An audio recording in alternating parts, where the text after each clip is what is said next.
In just a mo, I'll give you a brief explanation behind each answer, linking vocabulary or contextual links between the text and the question. I'll be going through the answers quickly, so make sure your coursebook is open in front of you, and please stop and rewind the video as you need to, and take your time to find the vocabulary and contextual links that I'll be talking about. Are you ready? Let's go. For question 1, the answer is C. The work at the beginning of C refers back to the 4-metre shark.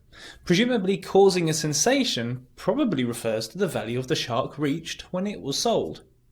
The text after C continues the contextual flow of the article, and it then gives examples of the YBA's work. The YBA's, of course, being mentioned in C. For question 2, the answer is F. The paragraph before talks about using animals in art. F links this to the text that follows the gap by talking about the criticism this artistic approach has attracted. The text after F then gives us an example of a group who was critical.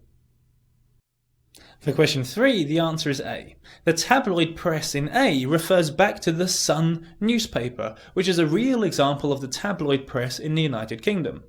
A also tells us, apart from the politician mentioned before the gap in the main text, who else criticises such art. For question 4, the answer is G.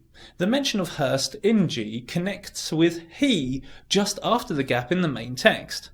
In G, it says that Hearst agrees with some of the criticism, and after the gap we see an example of this as he refers to some of his own work as silly, which is a gentle form of criticism. For question 5, the answer is D. D is the justification Hearst gives for not painting his own paintings, which is something we read before the gap. Indeed, after the gap, the text also gives us examples of Rembrandt, who used others' work for himself. For question 6, the answer is B. Just before the gap, it tells us that Hearst released a pop single. B tells us the name of the pop single and how successful it was.